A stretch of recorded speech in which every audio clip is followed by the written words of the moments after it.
Stockdale with Rower's Choice, and we are here 1 week away from, in my opinion, our opinion at Rower's Choice, the most exciting week in rowing. It's the Stotesbury Cup Regatta, and we have John Fife, the head coach of St. Joe's Prep, with us today. We are here on Boathouse Row. The sun is shining, and we're just a few days away from the big competition. John, thanks for being here. Of course, happy to be here. So, you've been in the game a long time. You've been coaching and rowing for more than 25 years. Yep. I want to know, why'd you come back in 2017? What brought you back to St. Joe's Prep? Yeah, so I was at Dallas Jesuit for 7 years, and I loved it there. I didn't love the heat, but I loved it there. But I always knew that if I was going to leave, there was one job that I would leave for, and that is the prep. I went to the prep, graduated in '98, and there's just something really special about rowing at St. Joe's Prep. Not to take anything away from my time in Dallas, but if you walk through the hallways here, and if you walk through the hallways at the prep at 17th and Girard Avenue, like, rowing is part of the DNA at St. Joe's Prep.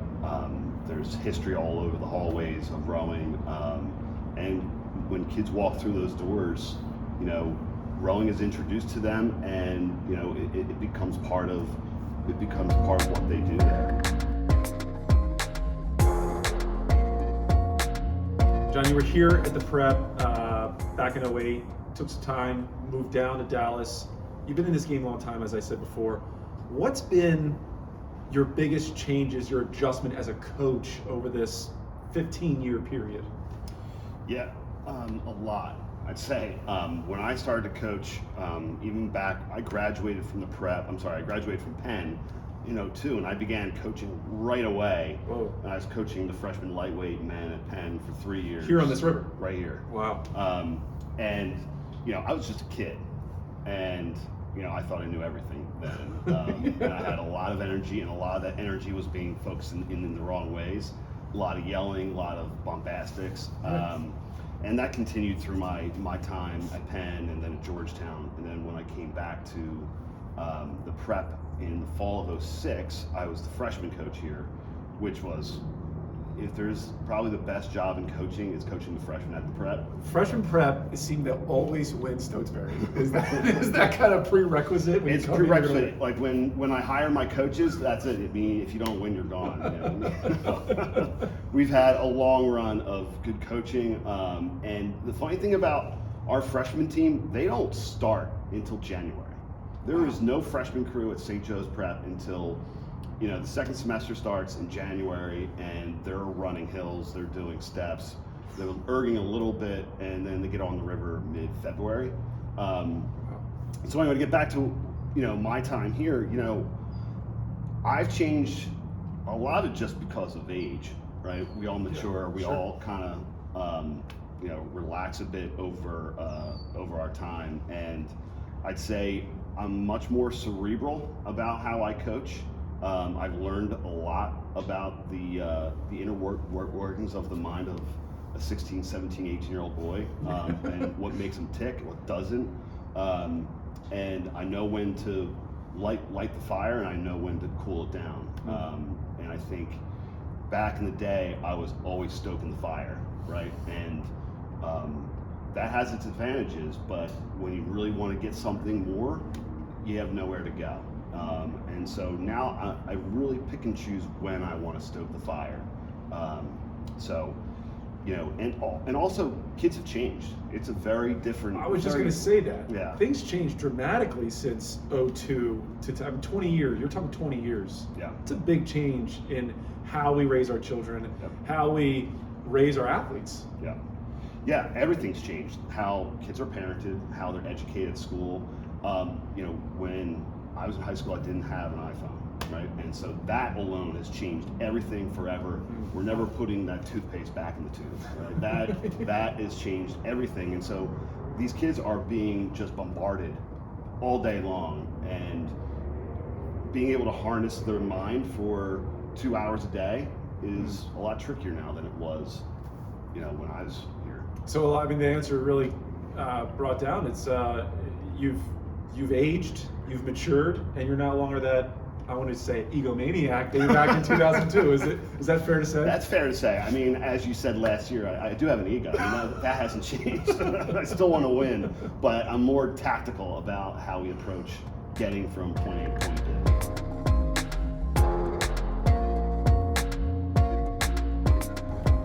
John, it's absolute no secret. Everybody knows this. There's this bullseye on this program's back starting last year. Love it, hate it.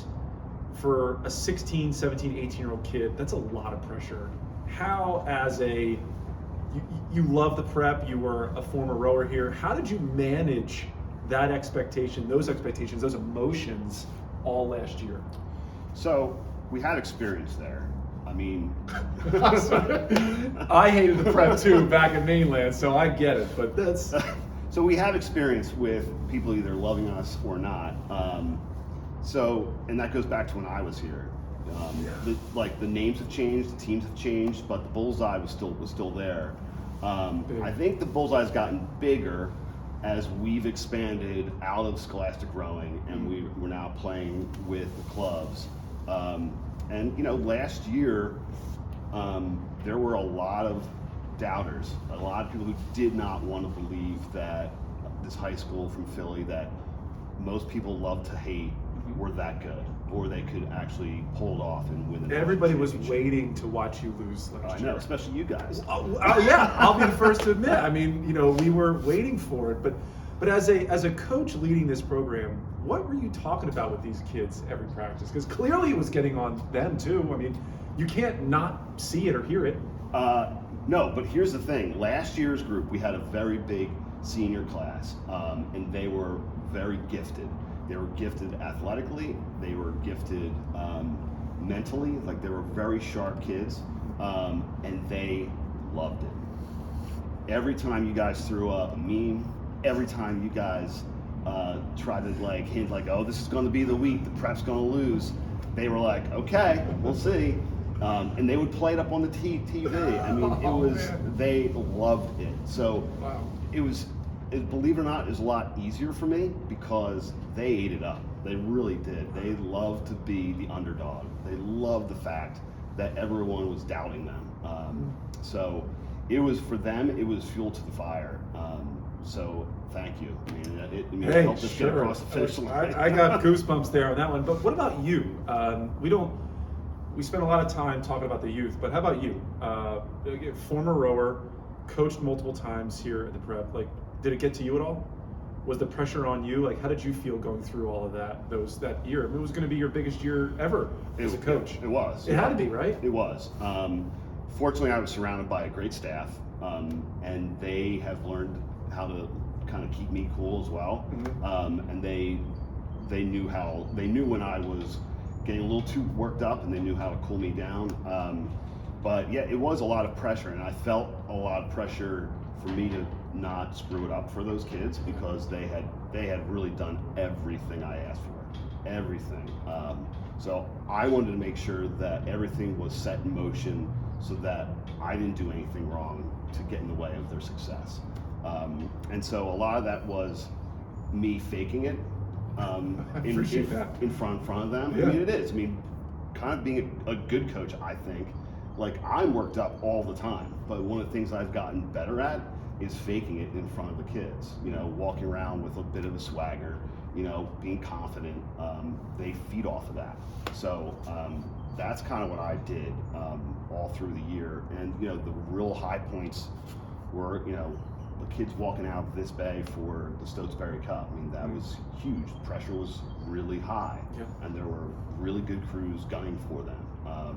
And they were surrounded by a team that day that, it wasn't just the varsity 8. We were able to get the whole team to really rally with them. It was fun to watch. I'll be honest with you, it was fun to watch. That was really cool. John, once Prep won nationals, you had the Stotesbury Cup, every single person jumped on the Prep train. We were like, we're going to Henley. It became a we thing. Americans are going to win this race. It's been forever. Going back to the Holy Spirit days where, South Jersey, Prep, been there. We all know you guys didn't come away with a victory, but what did you learn in those couple months of experience? Tell me what you learned as a coach. Yeah, well, one thing I learned is I would never want to do Henley in August again. And that's not to take away from the regatta. I think the Henley Royal Regatta is the best regatta in the world, minus maybe the Olympic Games. Wow, So I agree. It's special. But doing it in August is something, honestly, I've never done. The Prep's never done. So, I learned a lot. If I were to do something like that again, I think the British schools did a much better job than we did of managing that huge gap of time. It was 2 months. Yeah, it was 2 months. Yeah. And for us, it was 2 months of guys who have graduated. Sure. Outside of the 2 sophomores, everyone had graduated and they're moving on to college. So that's a whole dynamic there of trying to keep kids focused on the hardest regatta of their life, which has yet to happen. Training them, but on top of that, our guys were working jobs in the middle of the day. They're trying to find time to go down the shore, doing stuff like that, like a normal living a life. In retrospect, we probably shouldn't have done it that way. I probably should have convinced them all right, we're packing up, we're going to Vermont, and we're going to spend the summer up there. And with the Prep behind you, I would imagine you probably could have been able to do that. Oh, we we could have so done much that. support. Yes, we could have done that. Yeah. That is unbelievable. So, okay, now with Henley in the rear view, you're mid-season, would you take a crew back over there? I mean, are you excited to try that race again? Of course. I mean, that, for St. Joe's Prep, winning the PE Cup is the penultimate goal for us, and it always will be. And so no doors are closed on that at this point. Our focus today for this week is Mid-Atlantics. We're heading to Mid-Atlantics at the end of this week, and then right away we're back into it, and no days off, and then it's the Stotesbury. So, at some point in between now and Nationals, we'll have to make a decision if we want to continue the season over to England. But I think it's really important to keep them focused on what's next. There's always that danger of once you say okay, we're going to Henley, that all focus shifts to that big race, and then we lose focus on what's in front of us.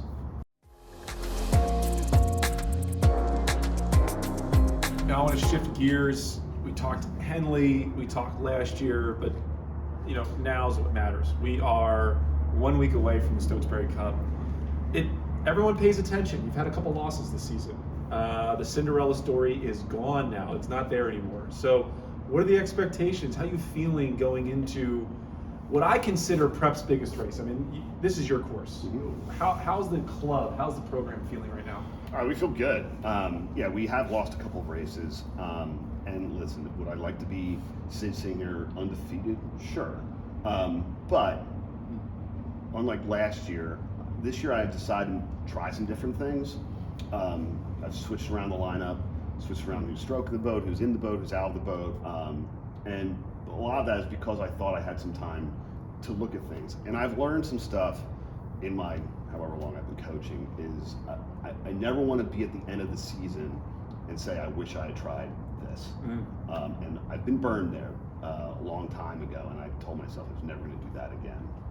So I've tried some stuff, and some stuff has worked out really well in practice, and on the race course hasn't worked out as well. So we've actually, as of this week, we've switched back to the lineup that was racing at AYC, against Sarasota, against Deerfield and Mercer, the crew that was kind of winning through the spring. And it's kind of right back on it. So I think that's kind of how we're going to land this weekend into the Stotesbury. But as far as the team is, we feel confident, we feel good, but it's 1,500. We're now a team that is very comfortable with a 2K, and I feel 1,500s are a little dangerous. And last year's crew was always funny. We would do these races up at Mercer or Overpack, and then we would come back down to Philly and do a 1,500, and the guys would come back to the dock being like, I hate these. Because they feel like they're just about to get into the rhythm and then the race is over. But no, the Stotesbury it's so historic. and it's so big for our program. It's really important for us to do well, not just in the senior but in all of the events. There's not many crews in the history of Stotesbury that have done so well. You know, you look at W&L back in the 60s, the 70s. So last year we tied W&L for the number of wins. That's right. The Stotesbury Cup. And hopefully this is your year. We'll see.